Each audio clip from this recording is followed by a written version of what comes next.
তো বন্ধুরা, গল্পটা শুরু হয় যেখানে কিছু খনি শ্রমিককে মাইনিংয়ে দেখানো হয় খনন করার সময় একজন খনি শ্রমিক আরেকটি খনির খোঁজ পায় এবং অন্য খনি শ্রমিকরা বলে যে এর পিছনে লিথিয়াম গ্যাস থাকতে পারে কারণ তাদের সাথে থাকা পাখিটি ওই গ্যাসের কারণে মারা গেছে। সেজন্য সবাই গুহার ভেতরে একজন লোক পাঠায় পরীক্ষা করার জন্য। এখন সেই লোকটি যখন গুহার ভেতরে যায় তখন সে কোনো ধরনের গ্যাস পায় না, কিন্তু দেয়ালে একটি হাত দেখা যায় যেটি কোনো সাধারণ হাত ছিল না। এটা দেখে লোকটি ভয়ে দ্রুত সেখান থেকে পালাতে শুরু করে এবং এরপরে গুহায় একটি বড় ব্লাস্ট হয় এবং দৃশ্যটি 1956 সালের মরক্কো স্থানান্তরিত হয়।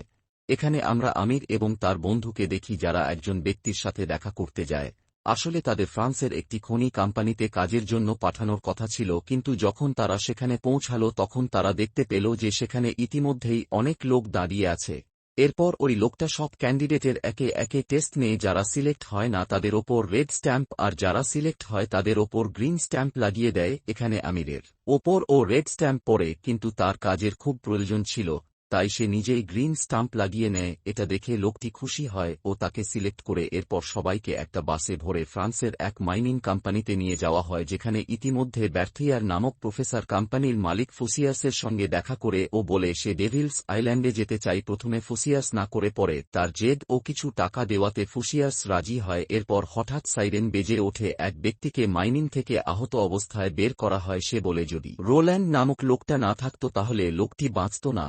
তার সাহস দেখে প্রফেসর তাকে তার টিমে নিয়ে নেন। তারপর এদিকে আমির মাইনে পোলো ও স্যান্টনি নামক দুজনের সাথে দেখা হয়। তারা তাকে মাইনে কাজের পোশাক আশাক দেয়, যা পরে সে কাজে চলে আসে। যেহেতু সে ফ্রেঞ্চ খুব ভালোভাবে বলতে পারত তাই সেখানে রোল্যান্ড তাকে ও মিগেল ও লুইস নামের দুজন ব্যক্তিকে প্রফেসরের টিমে নিয়ে নেয়। এরপর তারা মাইন্সের খনন করার জন্য বেরিয়ে পড়ে, যেহেতু প্রফেসর বলেছিল যে 1000 কিলোমিটার নিচ থেকে স্যাম্পলস কালেক্ট করতে হবে। এরপর খোঁড়াখুঁড়ি শুরু হয়। বেশ কয়েকদিন খোঁড়াখুঁড়ির পর 1000 কিলোমিটার হয়ে যায়। এরপর প্রফেসরকে মাটিতে একটি ডিভাইস লাগাতে দেখা যায়। তারপর তিনি রোল্যান্ডকে বলনে এটা ব্লাস্ট করে দাও। সে তাঁর কথা মতো ব্লাস্ট করে দেয় যাতে একটি গর্ত সৃষ্টির হয় যার মধ্যে দিয়ে একে একে সব প্রবেশ করে। যখন তারা নিচে নামে তারা চমকে উঠে, তারা দেখে যে এখানে মানুষের তৈরি একটি গুহা রয়েছে। এটা দেখে রোল্যান্ড ওদের সবাইকে ওই মাইন্সের কথা যাতে গ্যাসের কারণে বড় ব্লাস্ট হয় যা পরে বাইরে থেকে সিল করে দেওয়া হয় এবং সেখানে কাজ করা মাইনারাসদের কোনো খোঁজ পাওয়া যায়নি। তারা এসব কথা করছিল তখনই রোল্যান্ড নোটিশ করে প্রফেসর নেই, তাই সে প্রফেসরকে খোঁজার জন্য তার টিমকে দুভাগে ভাগ করে দেয়, যার একটাতে আমির ও মৃগেল ছিল, আরেকটাতে লুইস, সেন্টিনি আর আমির ছিল। তারা কিছু দূরে একটা কঙ্কাল দেখতে পায়, যেখানে লুইস কঙ্কালটি থেকে একটা পাথরের জিনিস পায় যা সে নিজের কাছে রেখে নেয়। আমির লক্ষ্য করে তার হাতের আঙুলগুলো ও সে এই মাইন্সের কর্মচারীর মধ্যে একজন ছিল। তারপর তাদের নজর দেওয়া হয়ে গেল যেখানে লেখা ছিল যে সে এটা ডিসার্ভ করত না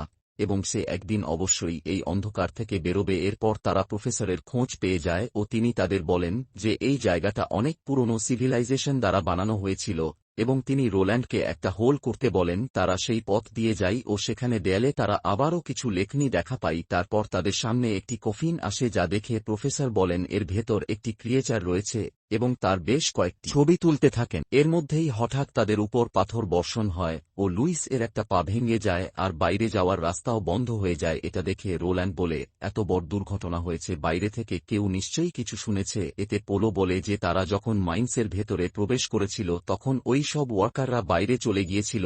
এটা শুনে বুঝতে পারে যেটা ফরশিয়ার ও প্রফেসরের একটা ষড়যন্ত্র ছিল, যা জেনে সে প্রফেসরের ওপর প্রচুর রাগ দেখাতে থাকে ও বাকিরা তাকে শান্ত করে ও স্যান্টনির পায়ে ব্যান্ডেজ করে আর রোল্যান্ড আমিরকে একটা হোল খুঁজতে বলে যাতে করে তারা বের হতে পারে। আমিরও খুঁজতে খুঁজতে একটা হোলের সন্ধান পায় যেখানে লুইস ও পোলো ওই কফিনটি খোলার চেষ্টা করছিল। আমি তাদের বারণ করে কিন্তু তারা একটা কথাও শোনে না, চেষ্টা চালিয়ে যায়। আমির লুইস এর জ্যাকেট থেকে ওই বস্তু দেখতে পাই যা সে ওই কঙ্কালটির কাছ থেকে নিয়েছিল। আসলে এটা ওই কফিনটির চাবি ছিল, যার সেখানে দেওয়াতে কফিনটি থেকে প্রচুর সোনা দানা বের হয় ও তারা দুজনে জল জল চোখে তা নিতে থাকে। আর আমির এখান থেকে চলে যেতে বলে আর কাউকে এ সম্বন্ধে কিছু বলতে মানা করে। তার চলে যাওয়ার পর পিছন দিক দিয়ে ওই ক্রিয়েচারটি তাদের দিকে এগিয়ে আসে আর ছুটতে শুরু করে ও রোল্যান্ডের কাছে গিয়ে পৌঁছে তারা তাকে কিছু বলবে এর আগেই কে ক্রিয়েচারটি পেছন দিক দিয়ে এসে পোলোকে নিয়ে যায়। তারা ওকে খুঁজতে পিছু নেয় ও তার মাথাহীন দেহ পাওয়া যায়। এটা দেখে মিগেল প্রফেসরের ওপর রাগ করতে থাকে, কারণ সেই তাদেরকে এখানে এনেছিল। রোল্যান্ড তাকে শান্ত করে প্রফেসর বলে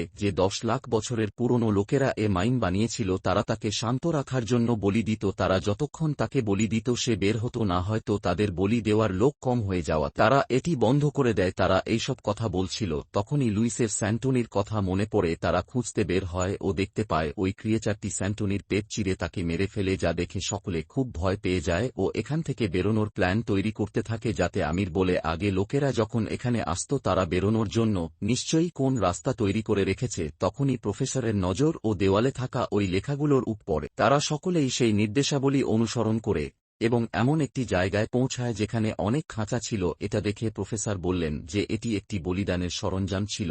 এখানে বলিদানকারীদের ফেলে দেওয়া হতো এবং যারা বেঁচে যেত তাদেরকে ওই ক্রিয়েচারটির বলিদানের জন্য দিয়ে দেওয়া হতো। এই খাঁচাগুলি নির্মাণ করা হয়েছিল যাতে করে কেউ বলি হতে না চাইলে বা কারো যদি মন পাল্টে যায় তাহলে সে যেন এখান থেকে পালাতে না পারে ও চিরজীবনের জন্য এখানে থেকে যায়। একটু পাশেই ওই ক্রিয়েচারটির নাম লেখা ছিল মার্ক নর্থ, অর্থাৎ যার মানে হয় দাসুল ইটার আত্মা ভক্ষক। প্রফেসর আরও বলেন যে সে হেভেন স্বর্গ থেকে এসেছে, তাই তারা তার পুজোও করত। এরপর তারা আবার ওই পিলারের সামনে আসে আর দেখে সেখানে প্রচুর রক্ত পড়ে রয়েছে। ওখানেই প্রফেসর আমিরের সাথে একটা দরজার কাছে যায় ও পাশে থাকা লিভারটি টানে যাতে দরজাটি বন্ধ হয়ে যায়। এতে আমির প্রফেসরকে জিজ্ঞেস করে যে দরজা বন্ধ করার কি দরকার ছিল। প্রফেসর বলে যে রোল্যান্ড আর বাকি মাইনার্সরা এখান থেকে বেরোনোর পর আমাকে মেরে ফেলত, তাই আমি দরজাটি বন্ধ করে দিলাম। ওদিকে লুইস দরজাটি খোলার চেষ্টা করে, তখনই তাদের নজর দেয়ালে থাকা লেখনীটির উপর পড়ে, যার থেকে তারা ওই ক্রিয়েচারের সম্বন্ধে আরও জানতে পারে যে এরকম নন ক্রিয়েচার ভারতের আরও নানান জায়গায় রয়েছে। তাদের মুক্তি দেওয়ার জন্য মাস্টার স্যাক্রিফাইস করতে হবে। এদিকে ওই ক্রিয়েচারটি চলে আসে। তাকিয়ে দেখে প্রফেসর তার প্রশংসা করতে থাকে ও বলে যে সে সব থেকে বেশি শক্তিশালী। ওই ক্রিয়েচারটি প্রফেসরকে জড়িয়ে ধরে মেরে ফেলে, নাক থেকে রক্ত বার হয়। এরপর সে আমি এদিকে এগোয়। সঠিক সময় রোল্যান্ড দরজাটি খুলে দেয় ও তাকে টেনে নেয়। এই সময় আমির লুইস এর মধ্যে কথা বলাবলি শুরু হয়ে যায় ও সে রোল্যান্ডকে হিরেগুলির ব্যাপারে বলে দেয় যা লুইচো মিথেল পেয়েছিল। তারপর রোল্যান্ড হিরেগুলির রেখে নেই ও বেরোনোর রাস্তা খুঁজতে থাকে। তখনই ক্রিয়েচারটি এসে মিগলকে মেরে ফেলে ও লুইসকে টেনে নিয়ে যায়। তারপর রোল্যান্ড আমিরকে পালাতে বলেও সে নিজে ওই ক্রিয়েচারটির ওপর এটেক করে দেয়। আমির এক জায়গায় গিয়ে লুকিয়ে পড়ে। পরে রোল্যান্ড তাকে খুঁজে বার করে ও বলে একে বাইরে বেরোনোর থেকে আটকাতে হবে, কারণ যদি বাইরে বেরিয়ে যায় তাহলে প্রলয় চলে আসবে। তারা বাইরে যাওয়ার রাস্তা খুঁজতে যায়, তখন পিছন দিক থেকে ক্রিয়েচারটি এসে আমিরের পা ধরে ভিতরে নিয়ে যায়, যেখানে সে বসে লুইসের মাথা শরীর থেকে আলাদা করে দেয়। করে আমির তাকে জিজ্ঞেস করে যে তার কি চাই। উত্তরে সে বলে তার আমিরের মাস্টার স্যাক্রিফাইস লাগবে, কারণ সেই তার কফিনটি খুলেছিল যাতে তার মাস্টার স্যাক্রিফাইস কমপ্লিট হয়ে যাবে ও সে ফ্রি হয়ে যাবে। এই কথার জালে ফাঁসিয়ে আমির ওই ক্রিয়েচারটির গায়ে একটা ছুরি মারে ও সেখান থেকে পালায় ও একটা টানালে সে পৌঁছায় যেখানে সে রোল্যান্ডকেও পেয়ে যায়। তারা দুজনে মিলে ওখানে ডায়নামাইট ফিট করে ও উপরে উঠতে থাকে। তখনই তার ট্রিগারটা নিচে রয়ে যায়, জানিতে তারা দুজনে নিচে নামে। ট্রিগারটি নিয়ে তারা ওপরে উঠছে, এমনই সময় ক্রিয়েচারটিও নিচে থেকে উপরে তাদের রেখে উঠে এগিয়ে আসছে। তারা এটা দেখে ট্রিগার টেনে দেয়, একটি বড় ধামাকা হয়, টানেলটি ফেটে যায় ও তারা দুজন মারা যায় ও ক্রিয়েচারটি চিরকালের জন্য ওখানে আটকে যায়।